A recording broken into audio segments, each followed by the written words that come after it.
আমার মাইয়াটা গাছ হয়ে গেল, আমি কিছুই করতে পারলাম না। তোর মেয়েরে বাঁচাতে উড়াল পাখির ডিম লাগবে। উড়াল পাখির ডিম আনতে চায়না যেতে হবে। চায়না মানি না। আমার মেয়ে সুস্থ করতে যেখানে যেতে হয় আমি সেখান থেকেই উড়াল পাখির ডিম আনবো। চায়না, আমি আসতাছি। উড়াল পাখির ডিম রেডি রাখ।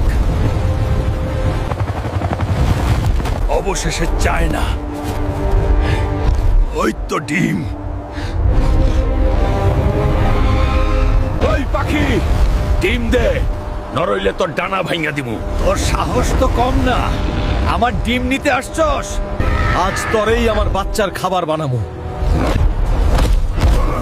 তোর ডিম ছাড়া আমার মাইয়া সুস্থ হইব না। তোর মেয়েরে বাঁচাইতে গিয়ে আমার সন্তানরে মেরে ফেলবি। না, পাপ দিয়ে আমার মেয়েরে বাঁচাইতে পারবো না। কারো সন্তানের কষ্ট বাড়ায় আমি সুখী হতে চাই না। তোর ভালোবাসা আর সৎ সাহস দেখে আমার মন বদলে গেছে। এই নে আমার সোনার পালক, এইটাই তোর মেয়েরে সুস্থ করব। ধন্যবাদ উড়াল পাখি।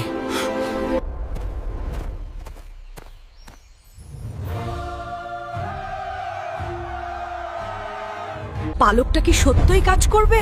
তুই ঠিক হয়ে যা মা, তোর বাবার কাছে ফিরে আয়।